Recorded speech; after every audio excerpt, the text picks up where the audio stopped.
बिस्मिल्लाहिर्रहमानिर्रहीम। अस्सलाम वालेकुम नाज़रीन, आप देख रहे हैं प्रोग्राम द लास्ट आवर। मैं हूं यासिर रशीद और स्टूडियो मेरे साथ बराजमान है सीनियर तजज़ियाकार राना मोहम्मद अजीम साहब। नाज़रीन, पाकिस्तान का सियासी मंजरनामा इस वक्त ये है कि सेनेट इजलास में काफ़ी गर्मा गर्मी हुई है वज़ीर कानून और शिबली फराज साहब के माबैन, और इससे पहले जो मुश्तरका इजलास था उसमें भी काफ़ी गर्मा गर्मी हुई और उसमें भी अपोजिशन ने काफ़ी ज़्यादा एहतजाज किया। अब इस पूरे मंजरनामे में जहाँ पे देखा जाए हुकूमत वक्त ये समझती है कि इत्तेहादी साथ में है, कोई मसाइल नहीं है। इत्तेहादियों की तरफ से वाज़ेह पैगाम है कि यकतरफ़ा फैसले जो हैं वो काबिल कबूल नहीं है। यकतरफ़ा फैसले पाकिस्तान मुस्लिम लीग नून भी ऑन नहीं कर रही। तो इस ज़मन के अंदर पाकिस्तान मुस्लिम लीग नून और पाकिस्तान पीपल्स पार्टी का इत्तेहाद जो बादी नज़र में तो ये दिखाई देता है कि रिफ्ट का शिकार है, लेकिन ज़रा ये बताते हैं कि रिफ्ट जो है ये सिर्फ बयानबाजी की हद तक है। तब तक ये कोई फैसला नहीं कर पाएंगे जब तक किसी एक को फुल फ्लैज हुकूमत की उम्मीद ना हो जाए कि हुकूमत हमारे हाथ में रहेगी। तो तब तक ये नूरा कुश्ती जो है ये चलती हुई दिखाई देती है। लेकिन दूसरी तरफ अगर अपोजिशन देखें तो अपोजिशन की महाजराई या अपोजिशन का जेलन होना ये एक अहम मसला बन चुका है। अपोजिशन अभी तक जेलन क्यों नहीं हो रही, लेकिन कल रात एक अहम मीटिंग हुई है जिसमें पाकिस्तान तहरीक इंसाफ के लोग भी शामिल थे, अपोजिशन की दीगर जमातें भी थी, जमीयत उलमा इस्लाम की नुमाइंदगी भी थी, और कल रात बैठ के बातचीत हुई है। उस बातचीत में सुनने में यह है कि कोई ना कोई ब्रेक थ्रू होता हुआ दिखाई दे रहा है, लेकिन उसका इम्पैक्ट क्या पड़ेगा इसके ऊपर बात करेंगे।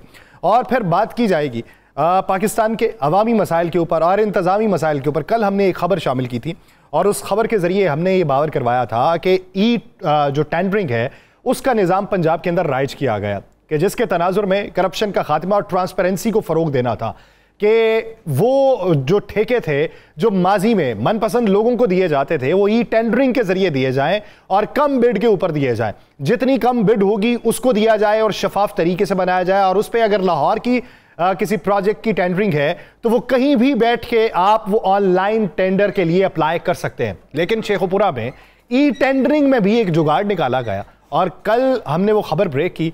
आज उसके हवाले से क्या इंप्लीमेंट हुआ है या क्या पेशरफ्त हुई है, राना साहब से इसी बात से आगाज़ करते हैं। राना साहब, कल की खबर पे क्या एक्शन हुआ? बिस्मिल्लाहिर्रहमानिर्रहीम, अस्सलातु वस्सलामु अलैका या सय्यदी या रसूलल्लाह, अस्सलातु वस्सलामु अलैका या सय्यदी या हबीबल्लाह, ताजदार ख़त्म नबूवत जिंदाबाद जिंदाबाद। अच्छा यासर, कल जब हमने ख़बर दी तो आज ख़बर के बाद 3 मुख्तलिफ अदारे इस पर उन्होंने पूरी जांच पड़ताल शुरू कर दी है। अच्छा जी। इवन मुझसे कुछ चीज़ें मांगेंगी, मैंने भी दी हैं। तो हमने तो करप्शन का खात्मा करना है ना, और वो इस पर बाकायदा चेक कर रहे हैं। इस पर एक रिपोर्ट बनाएंगे, रिपोर्ट बनाकर बाकायदा वो रिपोर्ट जो है वो दी जाएगी वज़ीर आला पंजाब मरियम नवाज शरीफ साहब को। अच्छा। क्योंकि पाकिस्तान में पहली दफ़ा हुआ था कि ई टेंडरिंग हो, कोई फ्रॉड ना हो, लेकिन हमारे यहाँ पे लोग इतने फनकार हैं कि आप सोच नहीं सकते। अब मतलब देखें, ये अदारा जो है AGLG, ठीक है, महकमा लोकल गवर्नमेंट है ये। अच्छा, माजी में भी करोड़ों रुपए के फंड इसी तरह हर्ब कर चुके हैं। होता क्या है कि फुल पेमेंट्स और मनपसंद ठेकेदार जो होते हैं ना, उनको नवाजना, फिर इनसे बड़ी बड़ी कमीशन लेना। कमीशन के बगैर तो ना एक्सियन काम करता है, ना SDO काम करता है, ना बाकी काम करते हैं। अब हुआ क्या, शेखुपुरा में तैनात लोकल गवर्नमेंट जो एक्सियन है ना, उसकी इंक्वायरी शुरू हो गई है। मैं आपको ये बिल्कुल बता रहा हूँ, उनको नहीं पता, लेकिन 3 अदारे कर रहे हैं। और इसके साथ साथ जो है SDO समेत इवन ठेकेदारों की भी, अच्छा, कौन कौन सा माफिया था। यानी और मजे वाली बात यह है कि पहली दफा ठेका है जो फुल रेट पर दिया गया है, फुल रेट पर 100%। हाँ, फुल रेट पर ठेका दिया गया, एक आधी परसेंटेज भी नहीं या ना ना ना ना, फुल रेट पर ठेका दिया गया। और ये मरियम नवाज शरीफ के VN को तबाह किया गया, जिस पर 3 अदारे इंक्वायरी कर रहे हैं। और मुझे उम्मीद है कि कल परसों तक इंक्वायरी की जो रिपोर्ट आएगी वो हम सामने भी लाएंगे। मैं आपको इसलिए ये कन्फर्म बता रहा हूँ कि इसके बाद वो रिपोर्ट जानी है ऊपर, और फिर कई लोगों ने इसमें ना खारिज तकरीबन मुख्तलिफ शहरों में भी हो रहे हैं। कल के एक और शहर की बात भी इस पर डिटेल के साथ करेंगे। दूसरी हमने खबर दी जी नहीं, वैसे राना साहब वो कहते हैं कि बरगद के नीचे जो है ना वो कोई चीज़ फलती फूलती नहीं है। क्या है कि ये लाहौर के ही कुर्बो जवार में ही सारा कुछ हो रहा है ना, हर तरफ हो रहा है, पूरे मुल्क में हो रहा है। अच्छा, बाकी जगहों पे तो ई टेंडरिंग नहीं है ना। नहीं, पंजाब की हद तक पंजाब के अंदर जो है वो अभी हो रहा है। मैं कह रहा हूँ ये जो माफिया ना, माफिया, अब एक एक्सियन है, एक SDO है, उसने पैसे कहाँ से कमाने। फिर ठेकेदार जो हैं, आप समझते हैं कि 50 करोड़ का ठेका मिल गया, वो 50 करोड़ लगा देगा। जो 100% रेट पे ठेका ले रहा है उसकी करप्शन, उसका मामला तो यहीं पे ख़त्म हो गया ना। नहीं, वो तो आपने साथ में बीच में बताया कि जो 100% पे ले गया तो कल कितने करोड़ रुपया पूल में दिया? 7 करोड़ रुपया तो पूल में चला गया। वो इंक्वायरी हो रही शुरू, मैं कह रहा हूँ इंक्वायरी का मतलब जांच पड़ताल शुरू हो गई है, जैसे वो रिपोर्ट बनेगी तो आपको पता चलेगा। लेकिन राणा साहब एक और अहम नुकता इसमें यह है कि जो पहले मैनुअल तरीका होता था, मैनुअल तरीके में जिन लोगों ने काम किए हुए हैं, अब उसमें बहुत सारे लोगों ने खांचे भी लगाए होंगे, बहुत सारे लोगों ने जेन्युइन काम भी किया होगा, उनकी पेमेंट्स भी रोकी हुई हैं, वो पेमेंट्स का इजरा नहीं हो रहा, सिर्फ ई टेंडरिंग के पैसों का इजरा हो रहा है। पैसे दे दें, वो एसडीओ को पैसे दें, पेमेंट मिल जाएगी सर, तब भी नहीं हो रहा। नहीं मिल जाएगी, कोई घबराए ना, डेट बढ़ाए, डेट बढ़ जाएगा। मैं आपको एक मुझसे किसी ने पूछा तो ये मशवरा दूंगा। बिल्कुल, मैं आपको बिल्कुल ठीक बता रहा हूं। मेरे पास भी मशवरा मैं आपको बड़ी बड़ी बताता हूँ एक चीज़। कल हमने एक और स्टोरी दी थी स्मगलिंग की जी।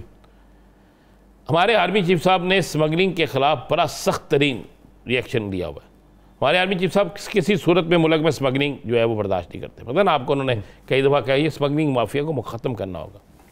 लो जी, मैं देने लगूँ, मैं चाहूँगा IG पंजाब और CCP लाहौर इस खबर को गौर से सुने और चेक करके देख लें। मैंने आज इस पर पूरा किया काम ना। अच्छा जी। इस पर भी काम शुरू हो गया है। मज़े वाली बात है, एक शख्स है, उसका नाम है, क्या कमाल है यार ये, और लाहौर शहर के अंदर जाना, नाम उसका क्या कमाल है? नहीं मैं बता रहा हूँ क्या कमाल काम कर रहा है कि लाहौर शहर के अंदर जाना 20 से 25 अरब रुपए का स्मगलिंग शुदा वो माल जो अलाउ नहीं है वो आ रहा है। ये एक शख्स है, उसका नाम है सुहेल उर्फ चीता। चीता? अच्छा, ये चीता तो है 20-25 अरब का डेली सामान ला। ये पुलिस लाइन में सिपाही है। मजे वाली बात है ना, मैं इसलिए कह रहा हूँ IG साहब और जनाब CCP लाहौर साहब, आप तो डेड ऑनेस्ट हैं और आप तो माफ नहीं करते। ये सेल ऑफ चीता जो है ना, ये पुलिस लाइन में मुलाजम है, लेकिन पुलिस लाइन में तैनात है, जाता नहीं वहाँ।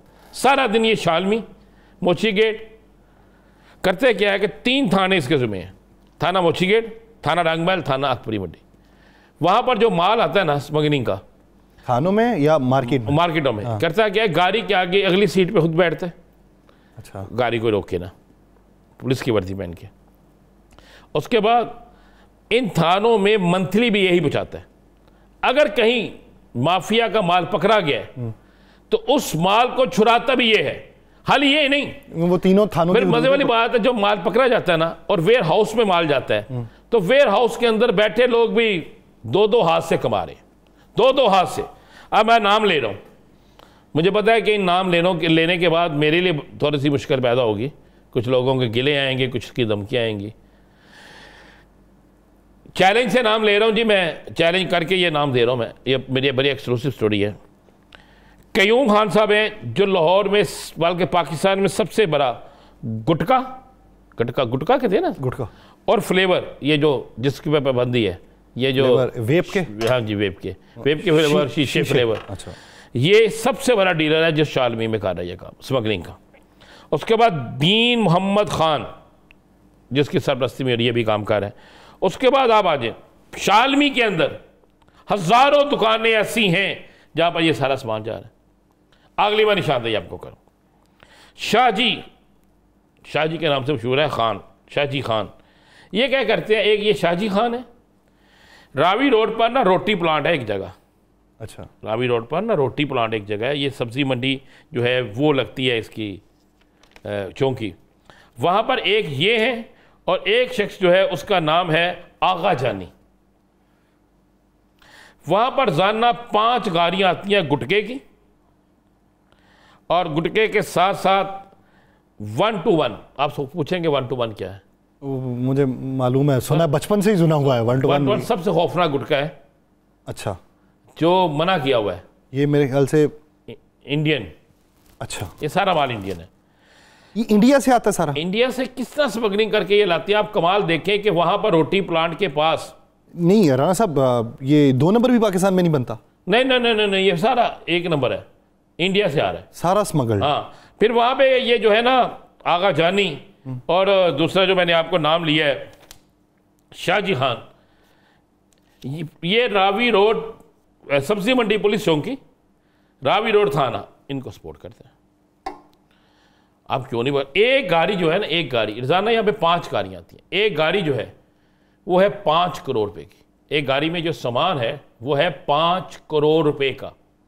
25 करोड़ का सामान एक डीलर लेके आ रहा है। फिर ये क्या करते हैं, वहां से रिक्शों में। आपने पहले वो फिगर गलत तो नहीं दे दिया? पहले जो 20 से 25 अरब कह रहे थे, 20 से 25 करोड़। तो वो बाकियों का, एक बंदे का भी मैंने आपको बताया, एक बंदे का 20 से 25 करोड़। हाँ जी जनाब, मैं एक बंदे का ये नाम ले रहा हूँ, आगा जानी नाम है इसका, गुटका फ्लेवर 1 to 1 गुटका इसका नंबर है, और साथ इसके जो है वो शख्स जो है शाजी खान, रावी रोड। अच्छा, ये रोटी प्लांट के साथ ये अड्डा बना हुआ है, वहाँ पे गाड़ियाँ रुकती हैं, पुलिस कभी उधर जाना गवारा नहीं करती, पैसे चले जाते हैं ना। तो सर वो दीगर जो डिपार्टमेंट्स हैं जो स्मगलिंग की रोकथाम के लिए FIA है, दीगर एंटी करप्शन है, इस तरह के डिपार्टमेंट्स, कस्टम वाले कभी कभी अच्छा एक्शन कर लेते हैं। हाँ। और मज़े वाली बात है, जो कस्टम के वेयर हाउस में चीज़ें जाती हैं, लोग कहते हैं, ये भी पुलिस वाला निकलवा लेता है। मेरे पास कन्फर्म बात ये नहीं है, लोग कहते हैं हाँ। कि वहाँ से भी चीज़ें निकल जाती हैं। मुझे तो एक बंदे ने कहा कि आप हुक्म करें किस दिन आपको निकाल के दिखाएं, यहाँ तक उसने कहा। मैंने कहा यार बड़ी बात है। अच्छा, आप अंदाजा लगाइए कि 25 करोड़ का माल एक जगह पे पर डे आ रहा है, फिर यहाँ से वो शालमी रिक्शों में जाता है, रिक्शों के नंबर जो होते हैं ना रास्ते में तमाम लोगों के पास, ये सामान लाते कैसे हैं? कोयटा से आ रही है, कोयटा से आते आते ये चले चलते हैं, जब पंजाब के अंदर दाखिल होते हैं ना, उसके बाद इनके लिए बेहतरीन रास्ता जो है वो सियालकोट मोटरवे है। मैं तो आपको वो सारी चीजें, सियालकोट मोटरवे है जहां पे 2 लाख चेकिंग कम है, उधर 2 लाख रुपया दिया जाता है एक गाड़ी का। वहां से उतरती है गाड़ी सब्जी मंडी साथ ही रावी रोड रोटी प्लांट बड़ा मशहूर इलाका है, मैंने वो देखा है, आज देखा जाके वहां पहुंच जाती है। वहां से फिर रिक्शे में लोड होते हैं, उन रिक्शों के नंबर बाकायदा आगे दिए गए होते हैं जिन जिन लोगों ने रोकना है। हाँ साहब, ये डायरेक्ट इंडिया से तो नहीं आते होंगे? इंडिया से वाया ईरान, अफगानिस्तान या किसी ना किसी तरीके से ये पहुंचते होंगे। अब मैं आपको बता रहा हूँ, आगा जानी रावी रोड पे कर रहा है, सब्जी मंडी चौकी लगती है, और रोटी प्लांट के पास इसका डेरा है। उसके बाद आप आ जाएँ शाजी खान, ये भी इनके साथ वहीं पे कर रहा है। फिर आप आ जाएँ ज़रा, एक और शख्स है, उसका नाम है मोहसन सुजुकी वाला। सुजुकी वाला? हाँ हाँ, किसी दौर में वो सुजुकी में ये सब कुछ करता था। मोहसन सुजुकी वाला ये न्याजी अड्डे में होता है, मोहसन सुजुकी वाला न्याजी अड्डे में है, ये वहाँ से सब कुछ कर रहा है। फिर शाहजी आपको बता दिया है, बड़ा डीलर जो है वो कयूम खान है, और मोहम्मद खान है। अच्छा, सबसे बड़ी ये तो करते रहेंगे ना, ये हैं, ये कभी ना कभी आ जाएंगे। मुझे यकीन है कि हमारी पाक फौज जो ऑपरेशन कर रही है उस पर ये काबू में आएंगे, क्योंकि मुझे कल किसी ने यकीन दहानी करवाई, तो आज मैंने फिर इस पर मजीद इन्वेस्टिगेशन की। उसके बाद देखें ना, ये सहेल और चीता जो है स्पाई है। सर चीता तो है ना जी, कैसा चीता है कि थानों को भी ये भी किसी जगह इनका माल पकड़ा जाए, कोई डिपार्टमेंट इनका माल पकड़ ले, सहेल और चीता जाता है। तो IG साहब डॉक्टर उस्मान अनवर साहब CCP, मैं चूँकि जानता हूँ CCP लाहौर साहब माफ़ी नहीं देते, और डॉक्टर उस्मान साहब भी माफ़ी नहीं देते।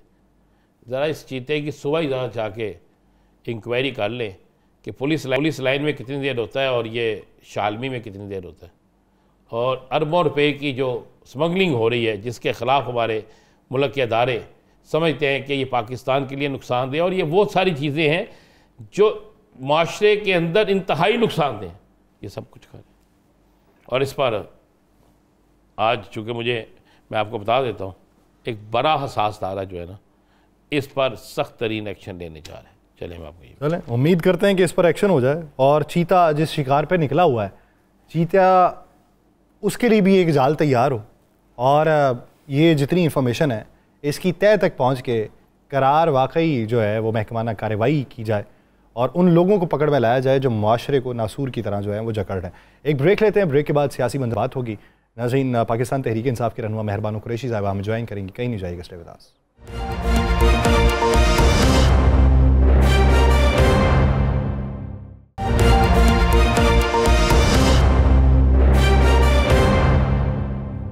ब्रेक के बाद खुशामदीद नाज़रीन, मौजूदा मंजरनामे में अब ये देखना ज़रूरी है कि हुकूमत वक्त के इक़दामात के तनाजुर के अंदर अपोजिशन का इत्तेहाद या अपोजिशन के अंदरूनी इख्तलाफात वो किस सबत को रवां दवा है, क्योंकि हुकूमत ये कहती है कि हमारी मईशत बेहतर है, हमारे इक़दामात बेहतर है, हमें अपोजिशन से कोई ख़तरा नहीं है। अपोजिशन कहती है कि हुकूमत हमारी ही वजह से ख़तरे में आएगी। लेकिन वो कैसे आएगी और हुकूमत के खिलाफ अपोजिशन की तहरीक मजबूत होने के इशारे किस हद तक मुस्बत दिखाई दे रहे हैं, इसी बारे में बात करेंगे। हमें ज्वाइन किया है पाकिस्तान तहरीक इंसाफ के रहनुमा मेहरबानो कुरैशी साहिबा ने। मेहरबानो साहिबा, बहुत शुक्रिया आपके वक्त का। मेहरबानो कुरैशी साहिबा, एक तरफ तो बादियों नज़र में ये दिखाई देता है कि हुकूमत अपने आप को मजबूत करने के लिए इन्हेंसमेंट कर रही है वफाकी कैबिनेट में, और जिस तरीके से उन्होंने दूसरे लोगों को शामिल किया, पाकिस्तान पीपल्स पार्टी फिर बाद में शामिल ना हुई, लेकिन आप ये समझती हैं कि इस वक्त अपोजिशन का जो अलायंस है, जो बन भी रहा है और नहीं भी बन रहा, वो इतना मजबूत हो जाएगा कि हुकूमत के लिए कोई मुश्किल हो सकती? जी, इत्तेहाद बिल्कुल बन रहा है। जैसे कि आपको याद होगा, जितनी भी इसमें सियासी जमातें हैं, खास तौर पे JUIF और तहरीक इंसाफ, हमें एक बहुत बड़ा सियासी एक खलीज था, तनाव था। हमारे सबसे बड़े सियासी हरीफ रहे हैं मौलाना साहब। तो जब ऐसे मौक़ों पर आपको जब जमातों को इकट्ठा करना होता है किसी एक मौक़िफ़ के ऊपर, तो जो दरमियान की मिसअंडरस्टैंडिंग्स हैं या दरमियान के जो इख्तलाफात हैं, उनको भी किनारे लगाना होता है। तो मेरे ख्याल में उसमें वक्त लगता है, और जितनी भी गुफ्तगू हुई है अब तक मेरी मालूमात के मुताबिक मौलाना साहब से, उसमें अच्छी पेशरफ्त हुई है। एंड मेरी नज़र में ये जो एक इत्तेहाद है, ये ना सिर्फ बनेगा, ये बहुत फाल होगा, क्योंकि इसमें कोई अपने ज़ाती मफाद के लिए नहीं आ रहा। ये जो इत्तेहाद बन रहा है, ये इक़्तिदार के लिए नहीं है। ये इत्तेहाद जो है, ये आईने पाकिस्तान के लिए है, ये कानून के लिए है, ये पाकिस्तानी शहरियों के बुनियादी हकूक़ के तहफ़्फ़ुज़ के लिए है। ये हम चाहते हैं कि कानून की बालादस्ती हो, आइन की बालादस्ती हो, कानून की हुक्मरानी हो, हकीकी तौर पे जमहूरियत हो पाकिस्तान में। और मेरी नज़र में जो भी सियासी जमातें जमहूरियत में यकीन रखती हैं, वो यकीनन इस इत्तेहाद में शामिल होंगी, और ये इत्तेहाद आप देखेंगे आने वाले महीनों में जोर भी पकड़ेगा और एक मुयस्सर अंदाज में आपके सामने आएगा। अच्छा, मेहरबान साहब, आज खान साहब ने एक बात की है कि इस दहशतगर्दी की जंग में हम बिल्कुल साथ खड़े हैं और गैर मशरूत तरीके से साथ खड़े हैं, क्योंकि सबसे पहले पाकिस्तान और सबसे पहले पाकिस्तान की मजबूती है। इस बयान के बाद आप नहीं समझती कि हुकूमत को खुद तहरीक इंसाफ से रब्ता करना चाहिए और एक ऑल पार्टी कॉन्फ्रेंस बुलानी चाहिए? एब्सोल्युटली, मेरे ख्याल में इससे पहले भी उनको करना चाहिए था, मगर हुकूमत वही है कि उन्होंने एक झूठा बयानिया बनाने की कोशिश की कि तहरीक इंसाफ एक मुल्क दुश्मन जमात है। और आपने देखा होगा कि उनके जितने भी नुमाइंदे टेलीविजन पे आते हैं, वो हमें दहशतगर्द करार देना चाहते हैं। मगर यही नुक्स है मेरे ख्याल में हुकूमती पॉलिसी में, कि वो जो सियासी जमातों को अगर दहशतगर्द पुकारना चाहते हैं या बनाना चाहते हैं, और उनको दहशतगर्दों की तरह उनके साथ रवैया रखा हुआ है, मगर जो दहशतगर्दी की लहर है वो दूसरी तरफ सर उठा रही है। 2024 में अगर हम देखें, अब तक सिर्फ 3 माह गुजरे हैं, और अब तक जितने वाकयात हुए हैं, तो आप इसका अगर मवाजना करें तो 2014 की जिस सतह पर दहशतगर्दी के वाकयात इस मुल्क में थे, हम ठीक वहीं पर दोबारा आ गए हैं। मेरे ख्याल में इसको जिस संजीदगी के साथ हुकूमत को डील करना चाहिए है, वो नहीं कर पा रही है। अक्ले कुल कोई भी नहीं होता मेरे ख्याल में दहशतगर्दी जैसी जो एक बहुत बड़ा मसला है इस मुल्क में, उसके अंदर कलेक्टिव विजडम के साथ चलेंगे तो ही पेशरफ्त होगी। सारी जमातों को एक ही प्लेटफॉर्म के ऊपर इकट्ठे होना चाहिए है, और इसकी जिम्मेदारी जो है वो हुकूमत पर आयद होती है। हुकूमत को अपना रवैया तब्दील करना होगा, हुकूमत को अपने जो माजी की नाकिस पॉलिसीज हैं कि जिस पर वो अभी तक चलते रहे हैं, उसको रिव्यू करना होगा मेरे ख्याल में, और उन्हें अपना जो एक एटीट्यूड है सियासी जमातों की तरफ, खासतौर पे तहरीक इंसाफ को लेकर, उसमें भी एक दुरुस्ती लानी होगी। देखिए, इस वक्त इस बात से तो कोई इख्तलाफ नहीं कर सकता कि पाकिस्तान की सबसे बड़ी सियासी जमात पाकिस्तान तहरीक इंसाफ है। हर सूबे में उसकी नुमाइंदगी है, वो वफाक की एक अलामत बन चुकी है। उसके बाद इमरान खान साहब जो हैं वो मकबूल तरीन लीडर हैं पाकिस्तान के। इस वक्त पाकिस्तान को एक ऐसा ही लीडर चाहिए है जो पूरे कौम को इस वक्त मुत्तहिद कर सकता है। तो हम क्यों ज़ाया कर रहे हैं एक ऐसे लीडर को जो इस वक्त पाकिस्तान को इकट्ठा कर सकता है? मेरे ख्याल में हुकूमत पे ये, अगर वो, और हर कोई मुहब्बे वतन है, और अगर वो एक संजीदा तौर पे इस मामलात को बेहतरी की तरफ लेके जाना चाहते हैं, तो मेरे ख्याल में वक्त आ गया है कि जो माजी की तल्खियां हैं और जो एक इंतकाम की उनमें प्यास है उसको वो साइड पर रखें और पाकिस्तान के मफाद के लिए इकट्ठे हों, एक प्लेटफॉर्म पर आएं, हाथ बढ़ाएं, माहौल को साजगार बनाएं, अदालतों को फ़ाल करें, दबाव से उन्हें पाक करें और वहाँ पर आइन के और जो आपके कानून के मुताबिक फैसले होने दें और अपनी तवज्जो जो है वो सियासी इंतकाम से हटाकर दहशतगर्दी को लड़ने में लगाएं। मेरे ख्याल में अगर हम सब मिलकर ये करेंगे तो हम पाकिस्तान को दोबारा मजबूत कर सकते हैं और यहाँ पे अमन व अमान कायम कर सकते हैं। अप्रैल का महीना बड़ा अहम महीना करार दिया जा रहा है। खान साहब की रिहाई के हवाले से, शाह महमूद कुरैशी साहब की रिहाई के हवाले से, डॉक्टर यास्मीन राशिद समेत बाकी लोगों की रिहाई के हवाले से अप्रैल में ऐसा क्या होने जा रहा है? जी मुझे तो नहीं मालूम। हम तो पिछले अब 600 दिन होने वाले हैं। हम तो दुआ गो हैं कि ऐसा दिन आए कि जिसमें इंसाफ नाफिज हो इस मुल्क में और जितने भी हमारे लीडर्स हैं और असीरान हैं जो कि झूठे मुकदमों में पाबंदे सलासल हैं बेगुनाह, वो रिहा हों। अगर ये अप्रैल में होता है तो 100 बिस्मिल्लाह, मगर हम अपने जो एक नज़रिया है हमारा उससे हम पीछे नहीं हटेंगे। हम पहले भी जमहूरियत के लिए बात करते थे, आवाज़ उठाते थे, आज भी करेंगे और हमेशा करते रहेंगे। सच्चाई से हम पीछे कभी नहीं हटेंगे। मगर ज़रूर मेरे ख्याल में इस वक्त अगर आप देखें कि पाकिस्तान में जो सूरत हाल है, ये एक दहशतगर्द तंजीम BLA जिसने एक ट्रेन को यरगमाल बनाया है, एक ट्रेन को आग लगाई है और उसके अंदर लातादाद लोगों को यरगमाल बनाया है। मेरे ख्याल में ये एक बहुत बड़ा वाक़या है।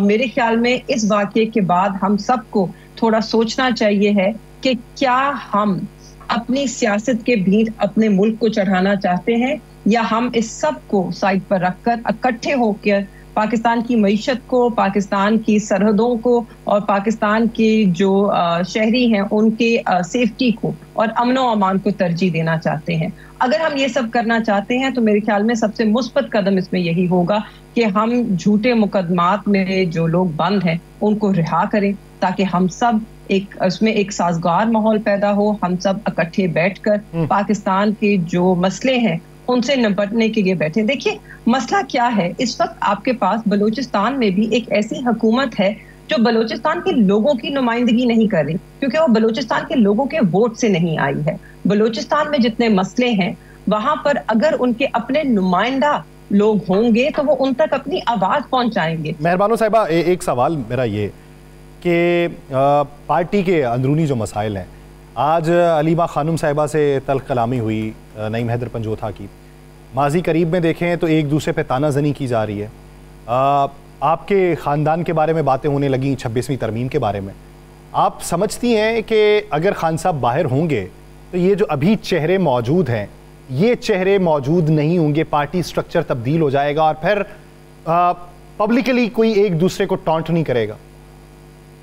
मेरे ख्याल में नहीं, पब्लिक चेहरे जो हैं वो तब्दील नहीं होंगे। देखिए हर किसी ने बड़ी कुर्बानी दी है। बहुत से ऐसे लोग हैं, हाँ वो पहले हमारी जमात में नहीं थे मगर जब जमात पर मुश्किल वक्त आया तो वो सामने आए। उन मुश्किल वक्तों में वो इस जमात की आवाज़ बने। मेरे ख्याल में सब ने एक किरदार अदा किया है। किसी की कुर्बानी ज़्यादा है, किसी की कम है, मगर कुर्बानियाँ सब ने दी हैं।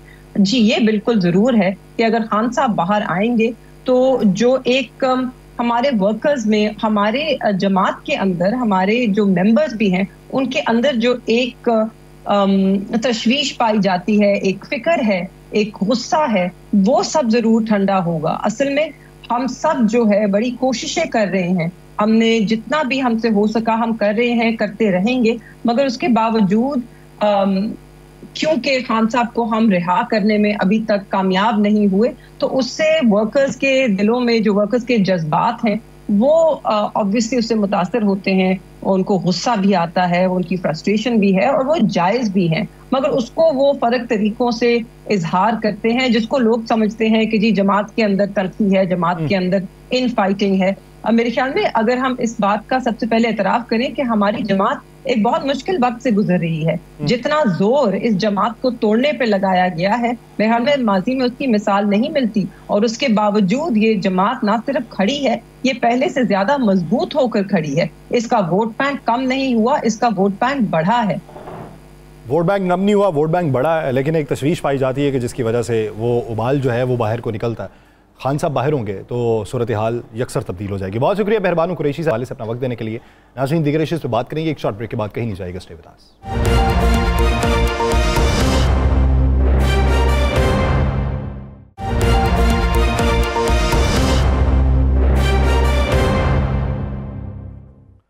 ब्रेक के बाद खुशामदीद। नाज़रीन, ब्रेक से पहले जिस तरीके से मेहरबान कुरैशी साहिबा ये कह रही थी कि तहफ़्फ़ुज़ात कोई बहुत बड़े नहीं हैं, तहफ़्फ़ुज़ात दूर हो जाएंगे, तमाम मंजरनामा जो है ये वज़ा हो जाएगा और इत्तेहाद जो है ये बनता हुआ दिखाई देगा और एक ही नुक्ते के ऊपर सब मुत्तफ़िक हैं, जो हुकूमत की गवर्नेंस के हवाले से है, हुकूमत के स्टेक के हवाले से है और हुकूमत की पोजीशन के हवाले से। वो पोजीशन अपोजिशन की नज़र में, सब की नज़र में सेम है। अब किस हद तक सेम है और अपोजिशन किस हद तक सेम पेज पे है, या आ जाएगी, या कल की मुलाकात ने क्या आउटकम दिखाया, इसी बारे में बात करेंगे। हमें ज्वाइन किया है तर्जुमान JUIFA असलम गारी साहब ने। असलम गारी साहब, बहुत शुक्रिया आपके वक्त का। असलम गारी साहब, कल मुलाकात हुई, असद कैसर साहब भी थे, सलमान अकरम राजा साहब भी थे, आपके रुफ़का भी मौजूद थे। क्या बेहतरी के इम्कानात जो हैं वो निकलते हुए दिखाई दे रहे हैं? और इमरान खान साहब का कहते हैं कोई खुसूसी पैगाम आया है आप तक? देखिए, कल जो मुलाकात हुई है, बेसिकली तो हमने 2 रुकनी कमेटी बनाई थी जिसमें कामरान मुर्तज़ा साहब और असद कैसर साहब थे, और उनको असद कैसर साहब को 15-20 दिन कबल हमने कुछ तहफ़्फ़ुज़ात दिए थे। उन्होंने कहा था कि मैं आपको वहाँ से बात करके बानी चेयरमैन से बताऊंगा। उसके बाद इजलास नहीं हो सका कमेटी का, और 3-4 दिन पहले जब उन्होंने असद कैसर साहब ने कहा कि मिलना है तो सिर्फ कामरान साहब सोचा थे। तो फिर कल जब उन्होंने कहा कि सलमान अकरम राजा भी होंगे तो फिर हमने मौलाना अब्दुल हैदरी साहब को भेज दिया। बेसिकली तो वो कमेटी का इजलास था। दूसरी अर्ज़ करना चाहूँगा कि हमारे जो तहफ़्फ़ुज़ात थे उस पर कुछ पेशरफ्त हुई है, कुछ मुस्बत कदम आगे बढ़ा है, लेकिन अभी तक हम ये कहें कि फाइनल स्टेज पे पहुंच गए, उसमें अभी कुछ दूर है, अभी दूरियां हैं, और उसमें मजीद एक मीटिंग हमारी होगी और हम भी अपनी क़यादत से मशवरा करेंगे और वो भी अपनी क़यादत से हुसैन खान साहब से मशवरा करने के बाद फाइनल बिफोर ईद मेरा ख्याल इंशाल्लाह एक मीटिंग हमारी और होगी और हम किसी तरफ पहुंचेंगे, किसी मकासद पे, और मैं समझता हूँ कि बेहतरी की तरफ है। सबसे बड़ी बात तो यह है कि जब हम आपस में किसी मीटिंग में भी, आज से कुछ अर्सा पहले एक मीटिंग हुई थी, तो हुआ था कि आपस में जो भी कुछ करना है सीखते रहेंगे, जो बात है आपस में पहले तय करके फिर मीडिया पे जाएगी। लेकिन इस दौरान PTI के अंदर से कुछ ऐसी आवाज़ें उठनी शुरू हुई जो फिर हमारे लिए तशवीशनाक थी, जिसकी वजह से फिर जो हमारे यहाँ दूरियाँ कम हो रही थी बढ़ना शुरू होगी। अब रात भी इसी पर बात हुई है, उन्होंने कहा है कि नहीं इंशाल्लाह इस चीज़ को हम कंट्रोल करेंगे और जिसकी वजह से मसाइल पैदा हुए हैं उनसे रोकेंगे। बेसिक चीज़ यही है कि हमने इस मुल्क की बेहतरी के लिए जो फैसले करने हैं सब ने मिल के करने हैं और मुश्तरका करने हैं, किसी एक ने नहीं करने हैं और बाकी ने उसको फॉलो नहीं करना। जब इत्तेहाद बनेगा फैसले इत्तेहाद के अंदर होंगे। और एक चीज़ और भी हमारी तरफ से हो रही है कि ऐसे टीम आए हमारे पास जो कि जो है बाकायदा जिसके पास अख्तियारात थी। अब ये कि पहले हमने कुछ तहफ़्फ़ुज़ात दिए तो 20-22 दिन बाद हमें जवाब आया, तो ऐसा ना हो तो फिर कोई इत्तेहाद में फैसला हो और फिर पता लगा 15-20 दिन तक के बाद वो उसका जवाब आ रहा है। तो जो भी लोग बैठेंगे फिर वो बाख्तियार होंगे, उनके पास सारे अख्तियारात होंगे और अख्तियारात के तहत इत्तेहाद में बैठेंगे। तो ये 2-4 चीज़ें हैं, मैं समझता हूँ इंशाल्लाह आगे जाके जब मसले हल हो जाएंगे। और साहब, चूँकि मौलाना साहब जब किसी इत्तेहाद में शामिल हो जाते हैं तो उससे इत्तेहाद को मंजर मिल जाती है। मौलाना साहब जो है उनको तरीका भी आता है, मौलाना साहब की दूरंदेशी भी है, सारा कुछ है। आपने कहा कि ईद से पहले एक और मीटिंग होगी, ये फाइनल मीटिंग होगी या ईद के बाद भी कोई मीटिंग होगी?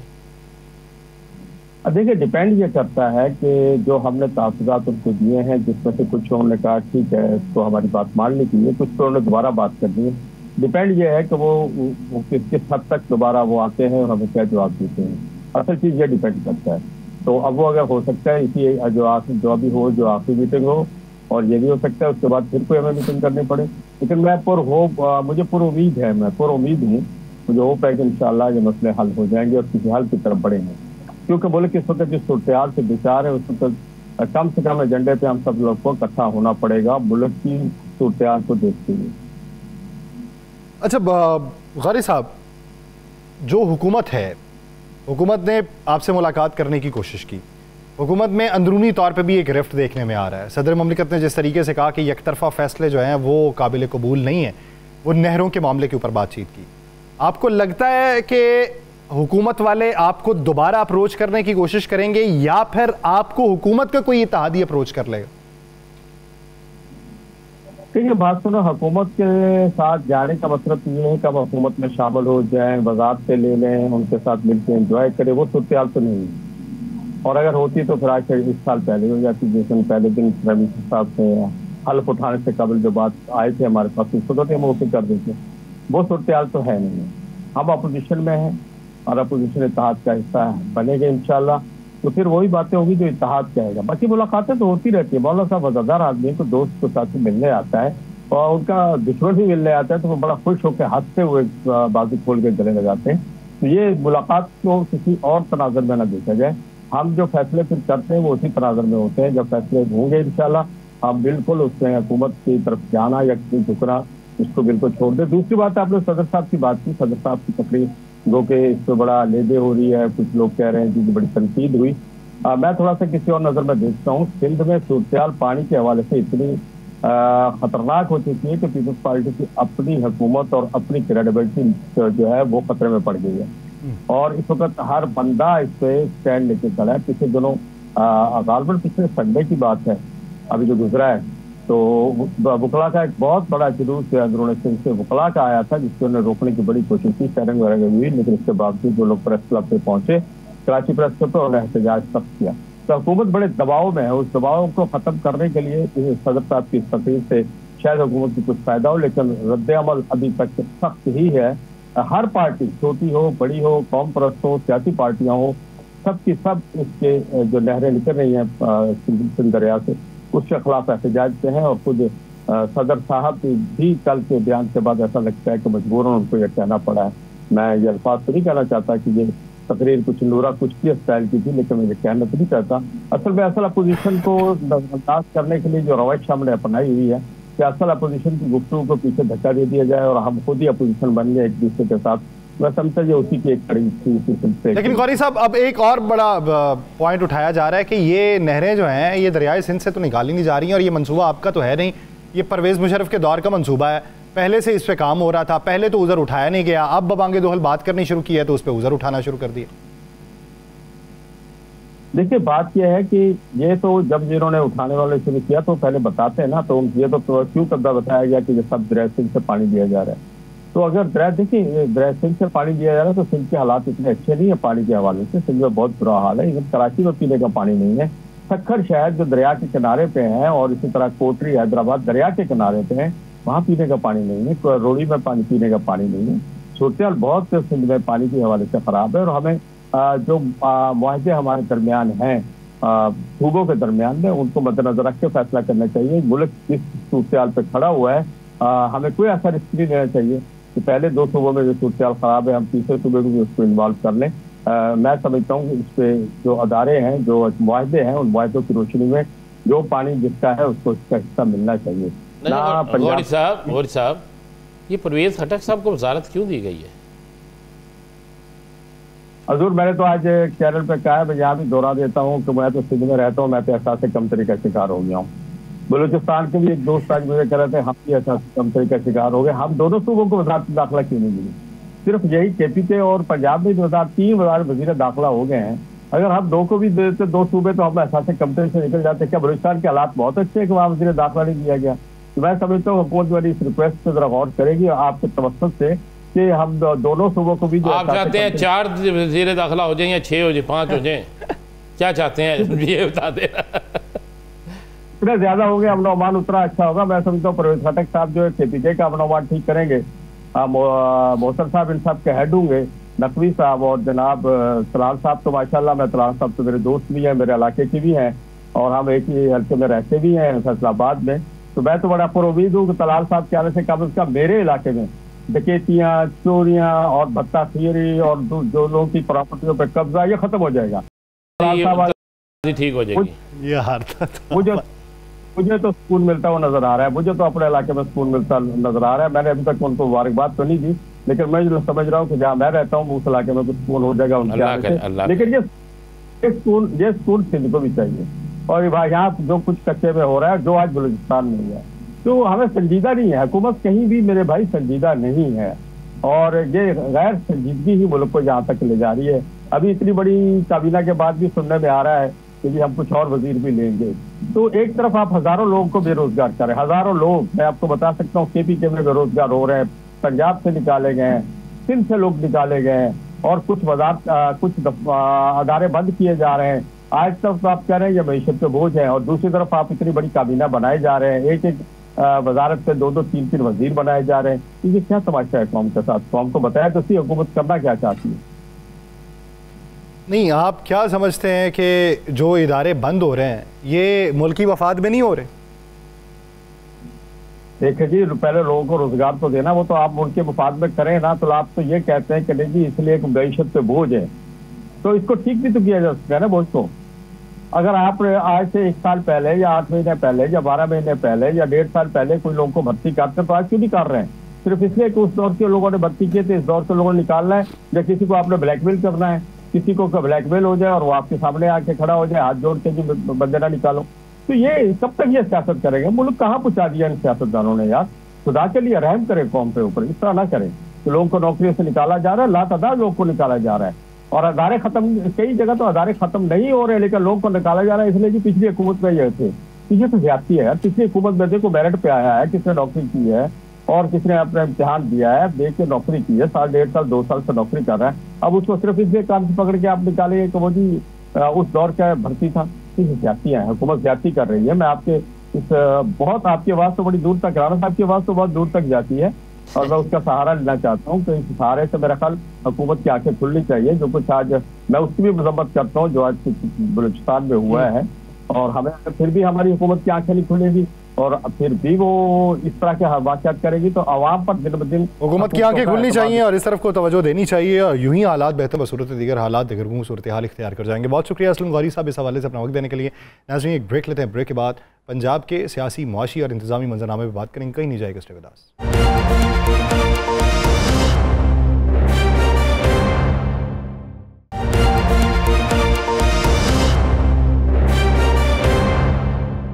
ब्रेक के बाद खुशामदीद नाज़रीन, पंजाब के सियासी, माशी और इंतजामी मंजरनामे में बात करते हैं कि पंजाब के अंदर तरक्याती कामों की रफ्तार क्या है, माजी करीब में क्या थी, अब क्या है, और जो कारकर्दगी है हुकूमत क्या बयान कर रही है, हक़ाइक़ क्या हैं और अपोजिशन उसे किस नज़र से देख रही है, अपोजिशन का क्लेम क्या है, आने वाले दिनों के अंदर बेहतरी के इम्कानात क्या हैं और वो जो सुकम माजी करीब में रह गए हैं वो दूर करने के इम्कानात किस हद तक रोशन होंगे, इसी बारे में बात करेंगे। हमें ज्वाइन किया वज़ीर बल्दियात पंजाब ज़ीशान रफ़ीक साहब ने। ज़ीशान रफ़ीक साहब बहुत शुक्रिया आपके वक्त का। ज़ीशान रफ़ीक साहब, एक तो स्टोरी जो है वो कल राना साहब ने दी, उस पर सुनने में है कि एक्शन भी हो रहा है ई टेंडरिंग के हवाले से, कि जिसमें ई टेंडरिंग में भी जुगाड़ ढूंढे गए। आप ये बताइए कि माजी करीब में या मुस्तकबिल करीब में क्या फ़र्क होगा, यानी अभी जो इक़दामात उठाए जा रहे हैं, माजी में जो उठाए जा रहे थे और मुस्तकबिल में जो उठाए जाएंगे, उनमें बुनियादी फ़र्क क्या होगा? जी बिस्मिल्लाहिर्रहमानिर्रहीम, बहुत शुक्रिया आपका भाई। अच्छा, गुजारिश ये है कि जो राणा साहब ने बात की, आप ई टेंडरिंग की बात कर रहे हैं, एक देखिए आपको मैं वाज़ेह फ़र्क बताऊं, वो ये है कि पंजाब के अंदर पहली दफ़ा ई टेंडरिंग की वजह से तकरीबन 50 बिलियन के करीब सेविंग जो है ना वो आई है हमारे इस ADP के जो बजट की जो मुख्तलिफ टेंडर्स हुए उस सिलसिले में। बाकी ये है कि देखें सिस्टम जो होते हैं ना, अगर उसमें कोई कमियां कोताहियाँ होती हैं तो उसको हमेशा बेहतर करने की गुंजाइश उसमें होती है, और वज़ीर आला पंजाब इसमें 100% कमिटेड हैं जी कि हमने ट्रांसपेरेंसी लेके आनी है अपने तमाम सिस्टम्स के अंदर। वो हमें नज़र भी आ रही है, बहुत बेहतरी से चीज़ें चल रही हैं। अब मैं आपको छोटी सी मिसाल बताऊं कि जो हमारा लाहौर डेवलपमेंट प्लान है एक, जिसमें तकरीबन 70 बिलियन के करीब की टेंडरिंग की गई और उस टेंडरिंग में भी हमें अच्छी खासी सेविंग भी आई। अब उसमें हम एक पायलट कर रहे हैं, वो ये है कि इवन जो पेमेंट मैकेनिज़्म है उसको भी हम डिजिटल कर रहे हैं बेसिकली, ताकि जो इससे पहले होता था कि ह्यूमन इंटरेक्शन की वजह से फिर वो इवन पोस्ट टेंडर्स भी जो कुछ करप्शन की जो गुंजाइश होती थी वो भी इसमें टोटली जो है ना वो ख़त्म कर दी गई है। और इंशाअल्लाह अगले बजट में पूरे पंजाब में इसको इंशाअल्लाह ताला लेके जाया जाएगा, ताकि ई टेंडरिंग से भी एक ट्रांसपेरेंसी होगी, जो है ना चीज़ें बेहतर होंगी।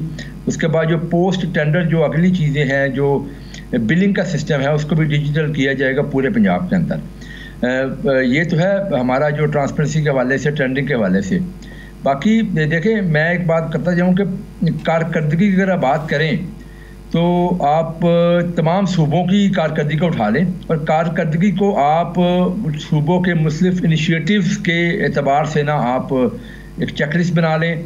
आप देख लें कि कौन सा सूबा जो है वो लोगों के लिए कौन कौन से मंसूबे लेके आया है, कौन कौन से मंसूबे ग्राउंड के ऊपर आ चुके हुए हैं। तो पंजाब में आपको एक लंबी लिस्ट नज़र आती है, 90 से ज़्यादा जो है ना वो हमारे इनिशिएटिव्स हैं जो ग्राउंड पे आ चुके हैं, जिसमें इम्प्लीमेंटेशन हो चुकी है, आगे बढ़ रहे हैं, लोगों को उनके ज़रिए से फ़ायदा मिलना शुरू हो चुका है। और दूसरी तरफ आप अगर केपी का मुआवजा कर लें तो हम तो अक्सर ये बात करते हैं कि उनकी 12-13 साल की कारकर्दगी ले लें और मरियम नवाज शरीफ साहबा की 1 साल की कारकर्दगी ले लें और मुआवजा करके देख लें। मैं आपको एक और चीज़ बड़ी अहम बताता जाऊँ। हमारा ही एक बहुत मेरे ही डिपार्टमेंट का एक मंसूबा है और सीएम पंजाब का बड़ा फ्लैगशिप प्रोजेक्ट है सुथरा पंजाब के नाम से। इस प्रोजेक्ट के तहत देखिए प्रोजेक्ट भी चल रहा है, उससे लोगों को फ़ायदा भी पहुंच रहा है, लेकिन इसके तहत सिर्फ और सिर्फ पंजाब के अंदर अभी तक तकरीबन 97,000 से ज़ायद नई जॉब्स लोगों को मिल चुकी हैं। यानी कि बेरोजगारी के खात्मे के लिए भी जो है ना इसका एक बड़ा अहम किरदार। ज़ीशान साहब, आप एक तो मुझे बताइएगा कि नहीं, इसमें कोई शक नहीं, इसमें जो आप बात बता रहे हैं इसमें एक और बस चीज़ ऐड करता जाऊँ ताकि आपके नाज़रीन के लिए ये बड़ा ज़रूरी है। इसी प्रोजेक्ट के अंदर जो अलाइड इंडस्ट्री है, जो एक्चुअली मशीनरी इक्विपमेंट्स जो यूज़ की जा रही हैं इस प्रोजेक्ट के अंदर, जो सफाई के सिलसिले में आपको नज़र आती है, कंटेनर्स पड़े हैं, मुख्तलिफ मशीनरी जो है ना चल रही होती है पूरे पंजाब के मुख्तलिफ इवन देहातों के अंदर, शहरों के अंदर, उसका जो इम्पैक्ट जो प्राइवेट इंडस्ट्री के ऊपर है वो तकरीबन 100 बिलियन के करीब का इम्पैक्ट है। यानी कि इतना कारोबार वहाँ पे लोगों को जो है ना मिल रहा है, जो कि हमारी वो industry medium industry, small industry जो थी, जो ये मैन्युफैक्चरर से इस चीज़ के लिए वो उनके काम बड़ा स्लो हो चुका था, अब उनको एक नया बिजनेस मिल चुका हुआ है।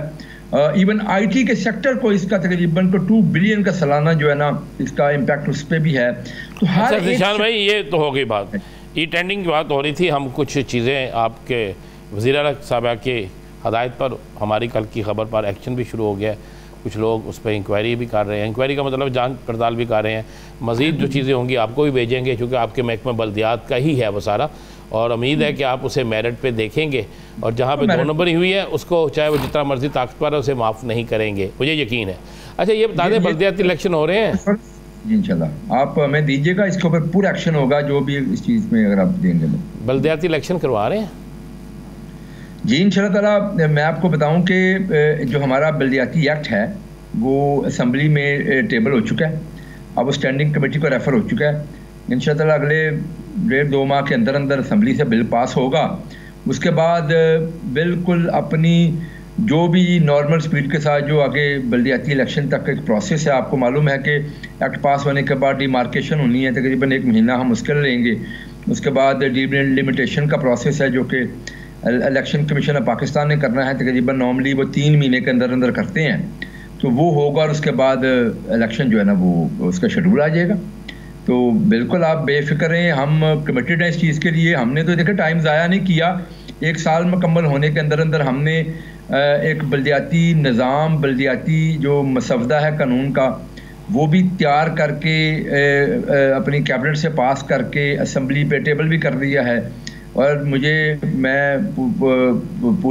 इंशाअल्लाह उम्मीद है अल्लाह के यहाँ के इसी साल के अंदर जो है ना बल्दियाती इलेक्शंस भी हो जाएंगे। अच्छा ज़ीशान साहब, एक चीज़ समझाइए, अच्छा काम है कि आप 50 बिलियन जो हैं वो सेव कर रहे हैं और एक मैकेनिज़्म के तहत, एक नए निज़ाम के तहत, और उसमें वो जो खांचे लगते थे या जो मनपसंद जो लोगों को नवाजा जाता था वो चीज़ें ख़त्म हो गई। लेकिन दूसरी एक अहम बात ये है कि जब टेंडर जो है वो कम पैसों के ऊपर जो है वो दे दिया जाता है, उसकी बिड हो जाती है, उसमें जो क्वालिटी है, क्वालिटी मैनेजमेंट या क्वालिटी को परखना, वो बड़ा अहम उनसर पाया जाता है जब आप कर रहे हैं शफाफ उसे। ये बड़ी एक इसके ऊपर बातचीत हो रही है कि ये जो रंग किए गए थे सब्ज़ रंग के, वो लेन के लिए एक बारिश ने वो रंग उखाड़ दिए हैं, ये इस तरीके से नहीं होना चाहिए था। तो वो उसमें शफाफियत के लिए क्या इकदाम उठाए जा रहे हैं? देखिए मैं आपको एक बात बताऊँ, ये तो आपने छोटी सी एक वो प्रोजेक्ट के बारे में बात की ना, लेकिन उसमें भी अगर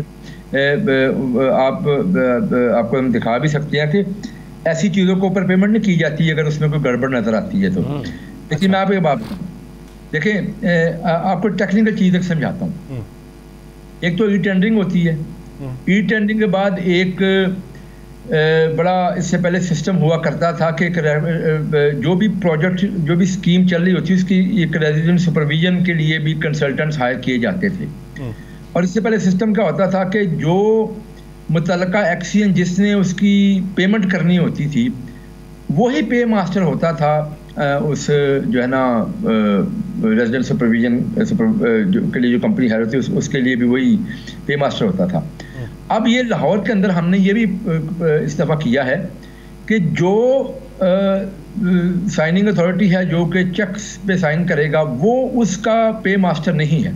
अच्छा, उसके लिए हमने एक और चीज़ बना और अथॉरिटी होगी ताकि ये जो इस तरह की इसमें कोई नॉर्मली सी वो भी ख़त्म की जाए। देखें एक बात, इस चीज़ को अप्रिशिएट करें कि 78 सालों से ये सिस्टम्स चल रहे थे। इसमें आपने बिल्कुल ठीक कहा कि मनपसंद लोगों को ठेके देने का एक गुंजाइश मौजूद होती थी पुराने निज़ाम के अंदर।